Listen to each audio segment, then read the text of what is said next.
700%ป้าไปเท่าได้เงินมือหนึ่ง7%เฮ็ดอันนี้ค่ายนะกับสบายดีพ่อแม่พี่น้องปองไปหมดซุปเปอร์ทุกคนนะยินดีต้อนรับเข้าสู่ซองเบาลังซองชีวิตแบบลาวดังเดิมนะเป็นซองที่นำเสนอวิดีโอเกี่ยวกับการรีวิวสถานที่ต่างๆนะไม่ว่าจะอยู่ในเมืองหรือว่าอยู่ดอยแต่ว่ามื้อนี้เบาลังพามาเบิ่งภาพบรรยากาศแห่งหนึ่งอยู่จอมดอยเนาะอยู่เมืองปากแบงแขวงดมไสเนาะมื้อนี้ก็เบาลังคือเก่าเนาะเดินทางไปกับรถจักรของเบาลังเดินทางมานี่เบาลังเติมน้ำมัน200,000กีบเนาะอยู่มหุ่นมานี่ใส่น้ำมันนี่เต็มทั้งเลยอยู่รถเราก็เลือมาได้นึงอย่าง2 ลิตรครึ่งเนาะใส่เงินเดินทางมาเท่านี้นี่200,000กีบละเพราะช่วงนี้มันยังกระแพงน้ำมันกระแพงอย่างดีที่ว่ามีน้ำมันนะไปซอกซื้อน้ำมันอยู่ใส่ก็เกือบบ่ได้เนาะเกือบบ่มีแต่ปั๊มเดียวที่ว่ายังขายน้ำมันอยู่แต่ว่าเบาลังมาเห็นอันหานหนึ่งเป็นหานน้อยๆเนาะหานขายเครื่องหานเซเว่นเนาะหานสะดวกซื้ออยู่ดอยก็จะเป็นประมาณนี้เนาะเป็นหานน้อยๆเดี๋ยวเบาลังจะพาไปเบิ่งว่าหานขายเครื่องน้อยๆแบบนี้อยู่จอมดอยแบบนี้เพิ่นขายอย่างเดเนาะเดี๋ยวจะพาไปเบิ่งอันนี้แม่นน้ำมันพืชเนาะเมื่อกี้ถ้าไม่เท่ากันว่าพวกน้อยๆแบบนี้นี่2,000กีบเนาะเบาลังเบิ่งก็คิดฮอดสมัยตอนอย่างน้อยตะกี้นี่เบาลังซื้อเนาะเคยซื้ออยู่ทง2,000กีบแม่เคย เอาเงินให้ไปซื้อเนาะสมัยตะกี้ประมาณ20 ปีตะกี้นะนี่ก็เป็นขนมแล้วก็มีสบู่นี่สบู่กานกแก้วอันนี้20 ปีก่อนเบาลังก็เคยใส่เนาะเป็นสบู่อมตะได้เลยนี่ใส่จนฮอตทุกมื้อนี้ยังมีคนใส่อยู่เนาะแต่ว่าเบาลังบ่ได้ใส่แล้วแบบนี้นะก็จะมีประมาณนี้ส่วนใหญ่จะค่ายเป็นขนมแล้วก็ยาสูบเนาะให้คนเฒ่าคนแก่สูบแล้วก็มีขนมให้เด็กน้อยมากินแล้วก็มีตู้เย็นเนาะมีไฟฟ้าใส่แล้วมีเครื่องดื่มเย็นๆพร้อมแต่ว่าไม่เท่าเราบ่มี QR เนาะมีแต่เอาเงินสดอย่างเดียวโอ้แต่ว่าเบิ่งอันนี้นะไม่เท่าอะไรนี่ยานมันจะรูดนะสมมติมีลูกค้าเข้ามาซื้อเครื่องอยู่หั่นแบบบังเอิญไปต่ำวันนี้รูดนี่ไม้ฟ้านี่ลงมาทับเลยแหละแต่ว่าไม่เท่าเราว่ารับประกัน 100% แล้วให้ห่วงเนาะปลอดภัยเป็นห้างน้อยๆแต่ว่าก็มีขนมมีเครื่องใช้เครื่องกินเนาะชีวิตประจำวันที่เพิ่นเอามาขาย เป็นเลี้ยงสัตว์ไล่ได้อยู่นี่โอ้มาโดยเสียงบรรยากาศคักเนาะเป็ดไก่ห้องแมลงแมงไม้สัตว์ป่าห้องบรรยากาศอยู่โดยต่างจากในเมืองเนาะไปเวียงจันทน์มานี่ปะทูอยู่เวียงมีแต่รถติดไฟแดงบ่ว่าเสียงบีบแก่บุญวายเนาะมื้อนี้เบาลังพามาเบิ่งบรรยากาศธรรมชาติฟังเสียงธรรมชาติเนาะว้าตัวจักจันห้อง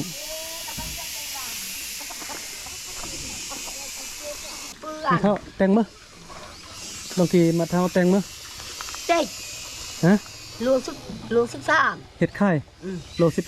13,000โอ้ไปเท่าหาเงินเก่งเนาะไม่เท่ามือนึงได้เงินจักพันไม่เท่าเฮ็ดใดเนี่ยกันเพื่อน700%ป้าไปเท่าได้เงินมือนึง7%เฮ็ดอันนี้ขายนะ5-6 มื้อ700%ประมาณ5 มื้ มื้อ ทึกขั้นเพื่อนทึกมื้อแสนทึกประมาณมือละ100,000กีบเนาะโอ้บ่ธรรมดาไม่เท่าเพิ่นว่าเฮ็ดอันนี้ขายนี่มือนึงได้ประมาณ100,000กีบเนาะมือนึงบ่ธรรมดาเนาะแต่ว่าเบาลังก็เห็นเขาเจ้าเฮ็ดหลายอยู่อันนี้แต่ว่าเบาลังบ่ฮู้นะว่ามันต้นไม่ยังเอาไปเฮ็ดยังเนาะไม่เท่าอันนี้ไปเอาอยู่ไสมาไม่ใช่เทตะเมอลองกี้เนี่ยเทไม่เท่าเอาเทตะเมอรอดตะกี้แต่กุ้งเนี่ยนึงกุ้งเราเตะซิ่งจะหลุดโล 13,000 เนาะโอ้เดี๋ยวจะให้เบิ่งโล14โล15เดี๋ยวจับเบิ่งเลยเนาะ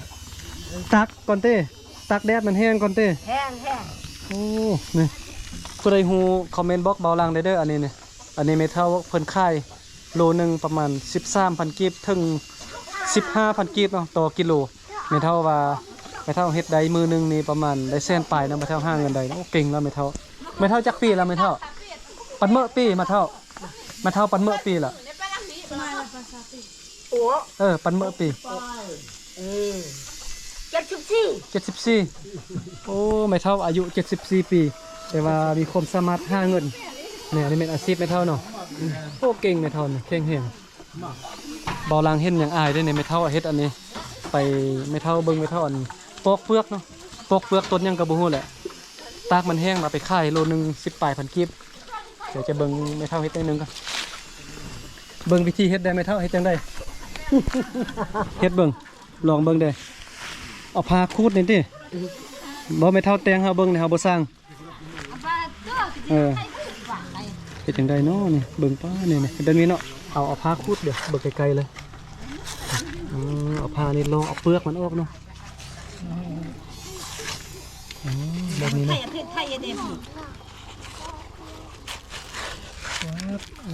แบบนี้โหละแบบนี้เบิ่งคือง่ายแต่เฮ็ดบ่เป็นในยากเลยน้องไปเท่าเนาะ อยาก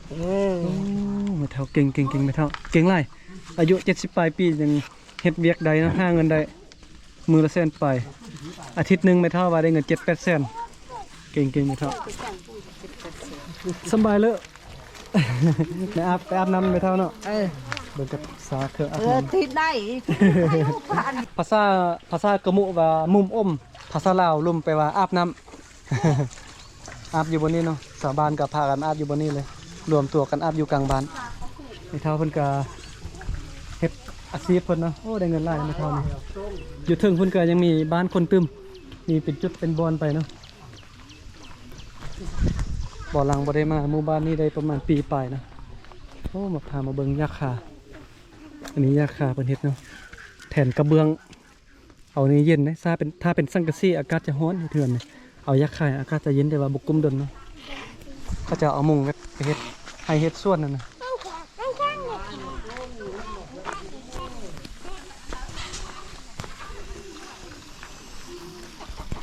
สะบานเลี้ยงหมูไล่สะบาน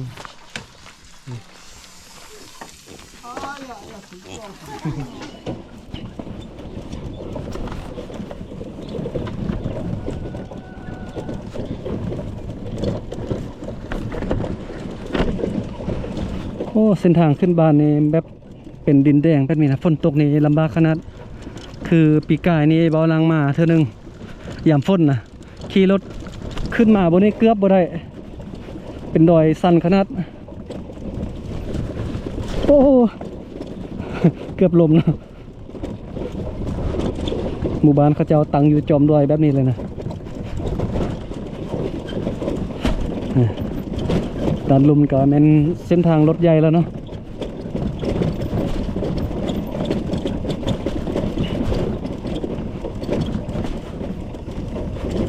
กำลังจะไปปักแบงคุณนะเมื่อนี้นะ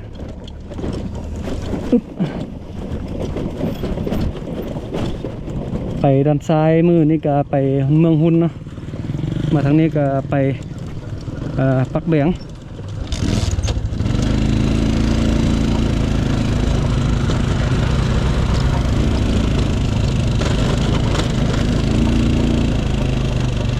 แต่ว่าระหว่างทางนี้บนนี้จะมีอันบ้านเก่าเนาะเพราะว่าตะกี้เขาจะเอามาแต่งเฮือนอยู่นี่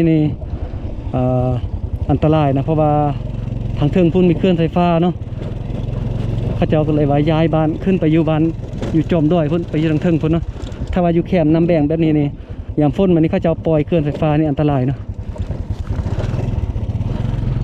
นี่จะมีฮานค่ายเครื่องฮานน้อยแบบนี้อยู่นี่โอ้มีน้ำมันแอดซัง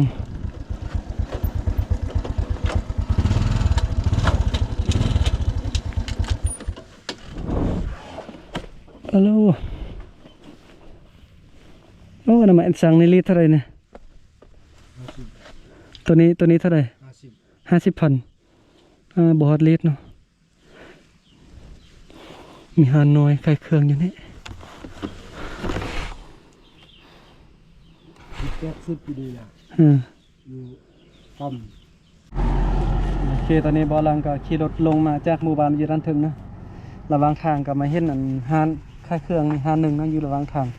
เป็นฮานน้อยๆแบบนี้แล้วก็มีน้ำมันแอดซังพร้อมนะอันนี้50,000เนาะเดี๋ยวให้เบิ่งกันนี่เกียวหนึ่งนี่50,000กีบนะเป็นขายอยู่นี่แต่ว่าเฮาขี่มาฮอดนี้ถ้าเฮาบ่ซื้อก็จำเป็นนะเพราะว่าแถวนี้บ่มีน้ำมันแล้วเลยซื้อเนาะก็มีคนมาซื้ออยู่บ่ซื้อโอ้ซื้อเนาะช่วงนี้น้ำมันซอกยากเนาะซอกยากแน่มันบ่มีมันแพงเลยนะผู้ใดก็ยอมว่าแพงมันคือค่อยมานี่ซื้อน้ำมันเกือบบ่ได้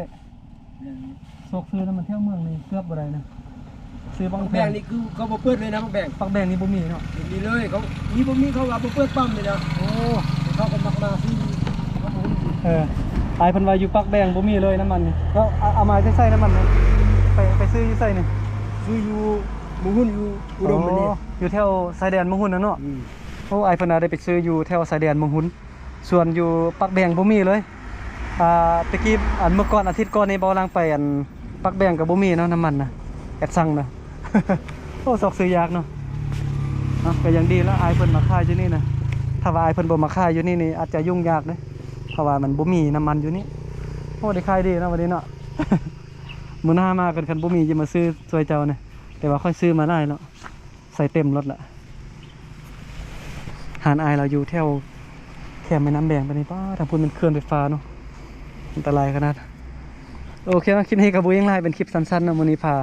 ไปเที่ยวไปชมหมู่บ้านระหว่างทางมาเบิ่งว่าเขาเจ้าขายเครื่องแบบใดเด้เนาะอยู่เขตนอกเมืองไปนั่นนะ